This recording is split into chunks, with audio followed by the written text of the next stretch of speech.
Jalan-jalan pergi ke pasar. Jangan lupa membeli ikan teri. Jika ingin menjadi pintar, jangan lupa budayakan literasi. Makan kaledo di malam minggu, makan tahu agar tak gemuk. Ingin kusampaikan sesuatu untukmu, kamulah sahabat sejatiku. Assalamualaikum warahmatullahi wabarakatuh. Dan salam sejahtera untuk kita semua. Hai teman-teman, apa kabarnya hari ini? Tetap semangat kan? Dewan juri yang saya hormati, serta sahabat Pusat Prestasi Nasional yang berbahagia. Perkenalkan, nama saya Pelangi Ayudia Kinara dari SDN 4 Banawa, Kabupaten Donggala, Provinsi Sulawesi Tengah. Kali ini saya akan menceritakan sebuah kisah menarik berasal dari daerah saya, Kabupaten Donggala, yang berjudul Goneng Gati. Kisah ini diambil dari buku Kumpulan Cerita Rakyat Asal Mula Donggala Sampai Perang Tenrong, ditulis oleh Jamrin Abu Bakar. Nah, teman-teman, penasaran kan dengan ceritanya? Berikut kisahnya. Zaman dahulu kala tersebutlah sebuah negeri Kanggihui yang pusat pemerintahannya berada di puncak gunung.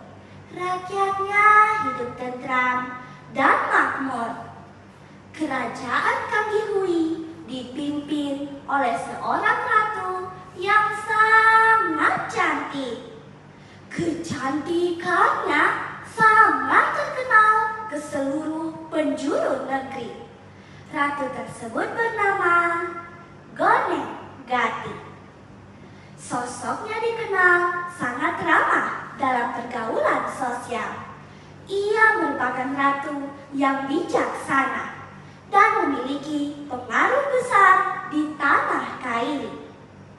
Konon, Ratu Goneng Gati merupakan Tomanuru, yaitu manusia jelmaan yang diturunkan dari langit sebagai utusan dewata untuk menyatukan 7 negeri di tanah Kaili. Suatu ketika, seorang menteri kerajaan Kanggihui menyampaikan berita kepada Ratu Goneng Gati. Yang mulia Ratu Goneng Gati, telah terjadi perpecahan di negeri-negeri tetangga yang berakibat ketidaktentraman rakyat di tanah Kaili. Benarkah? Sudah saatnya tanah Kaili tetap bersatu dalam ikatan adat. Jangan lagi terjadi perpecahan karena semua wilayah di tanah Sulawesi merupakan satu leluhur, walau terpisah-pisah tempatnya.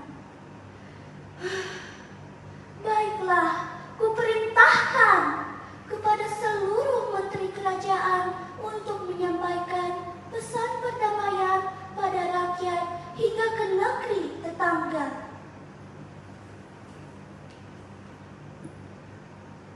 Baiklah Yang Mulia Ratu, perintah akan segera dilaksanakan.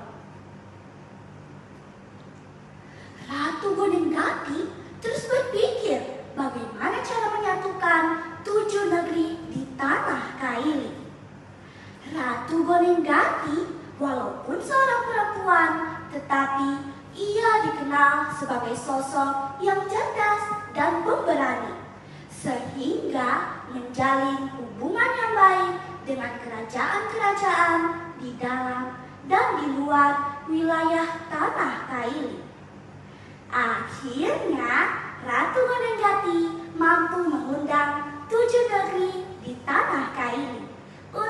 musyawarah adat yang dilaksanakan di kerajaan Kamihui. Hari musyawarah pun tiba. Seluruh dewan adat berkumpul di kerajaan Kamihui.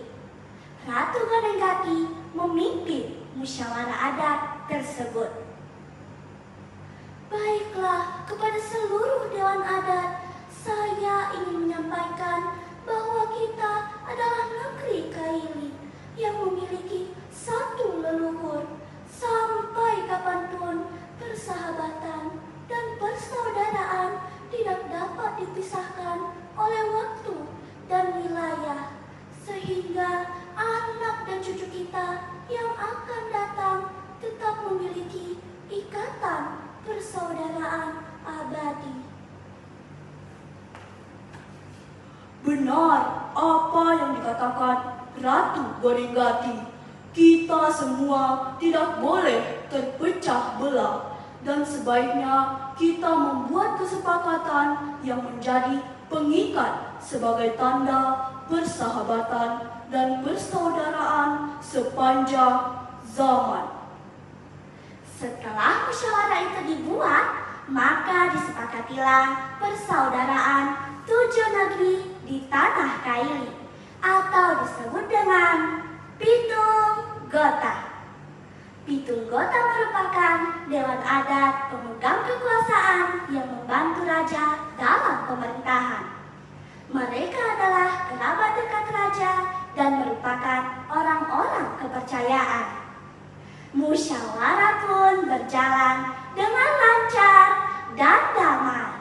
Sejak itu pula hubungan kerajaan-kerajaan di tanah Kaili semakin erat dalam persahabatan dan persaudaraan atas usaha dan pengaruh besar Ratu Gonenggati.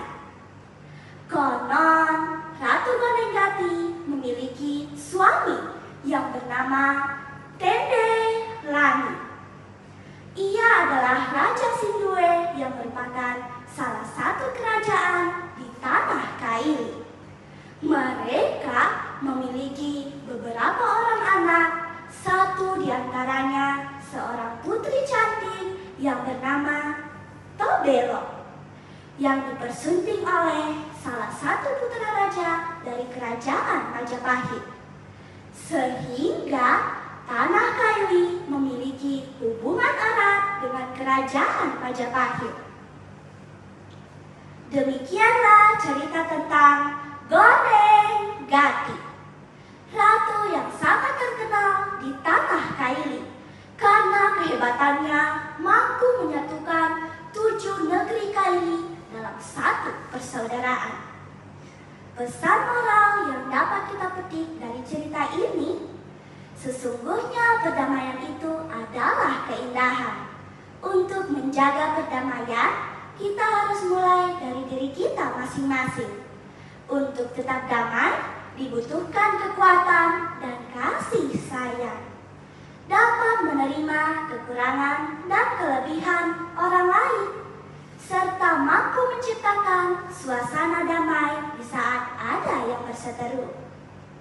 Terima kasih sudah mendengarkan cerita saya. Wassalamualaikum warahmatullahi wabarakatuh. Dan salam sejahtera untuk kita semua.